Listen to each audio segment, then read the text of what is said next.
नमस्कार दोस्तों, आप देख रहे हैं आरकेई अपडेट। आज की खबरें जान लेते हैं विस्तार से। वीडियो को लाइक, चैनल को सब्सक्राइब जरूर करें। दोस्तों, यह वीडियो हर पेंशन धारक और हर सरकारी कर्मचारी के लिए बेहद ही महत्वपूर्ण है, इसलिए अंत तक जरूर बने रहिएगा, क्योंकि आखिर में हम आपको एक ऐसी जानकारी देने वाले हैं जो हर पेंशन धारक को जानना जरूरी है।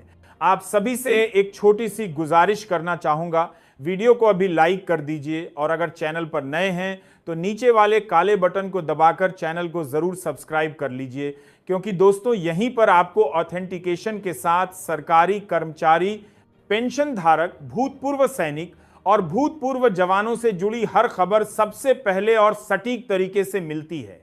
देखिए, बहुत तरीके से। तो चलिए दोस्तों, आज की बड़ी खबरों को विस्तार से समझ लेते हैं। सबसे पहले बात करते हैं महंगाई भत्ते और महंगाई राहत की। आपकी जानकारी के लिए बता दें, हाल ही में कैबिनेट की बैठक में फैसला लिया गया कि महंगाई भत्ते और महंगाई राहत को 55% से बढ़ाकर 58% किया गया है। अब केंद्रीय कर्मचारी और पेंशन धारकों को अक्टूबर महीने की सैलरी और पेंशन इसी बढ़े हुए 58% महंगाई भत्ते और राहत के साथ दी जाएगी। लेकिन उससे पहले दिवाली और छोटी दिवाली के दिन पेंशन धारकों को एरियर की राशि प्राप्त हो चुकी है। ये एरियर जुलाई, अगस्त और सितंबर 3 महीने का है, क्योंकि महंगाई भत्ता और राहत 1 जुलाई 2025 से प्रभावी माना गया है। अब यहां एक बड़ी बात सामने आई है। अधिकतर पेंशन धारकों को जो एरियर राशि मिली है वह गलत आई है, यानी जितनी राशि बननी चाहिए थी उतनी नहीं आई।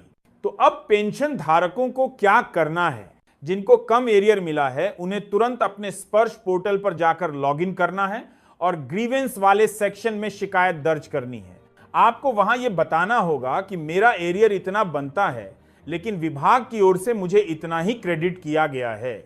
इसके बाद विभाग जांच करेगा और जो एरियर बकाए आ रहेगा वह भविष्य में आपके खाते में जमा कर दिया जाएगा। अगर आप स्पर्श पोर्टल से शिकायत नहीं करना चाहते तो एक और तरीका है सीपीएम ग्राम पोर्टल। वहां से भी आप अपनी शिकायत डाल सकते हैं और विभाग उस पर कार्रवाई करेगा। अब अगली बड़ी जानकारी की बात करते हैं।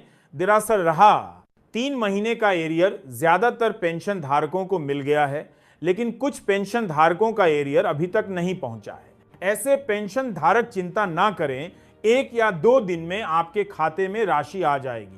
हालांकि इस बार स्पर्श पोर्टल ने काफी भ्रम की स्थिति बना दी है। कुछ को कम भुगतान किया गया है, कुछ को अब तक भुगतान नहीं हुआ है। अब बात करते हैं अगली सबसे बड़ी खबर की, 8वां केंद्रीय वेतन आयोग। आपकी जानकारी के लिए बता दें कि 8वें वेतन आयोग के लागू होने में अब केवल 2 ही महीने बचे हैं, नवंबर और दिसंबर 2025 के। 1 जनवरी 2026 से 8वां वेतन आयोग लागू होना चाहिए। ऐसे में देश के लाखों केंद्रीय कर्मचारी और पेंशन धारक उम्मीद लगाए बैठे हैं कि केंद्र सरकार 1 जनवरी 2026 से नया वेतन आयोग लागू कर देगी और सैलरी पेंशन का पुनरीक्षण शुरू हो जाएगा। लेकिन दोस्तों, यहां पर एक बड़ी खबर आई है। केंद्रीय मंत्री अश्विनी वैष्णव ने हाल ही में दिए इंटरव्यू में कहा है कि 1 जनवरी 2026 से 8वां वेतन आयोग लागू करना मुश्किल दिखाई दे रहा है। उन्होंने कहा कि अगर 8वां वेतन आयोग देर से लागू होता है तो भी कर्मचारी और पेंशन धारकों को चिंता करने की आवश्यकता नहीं है।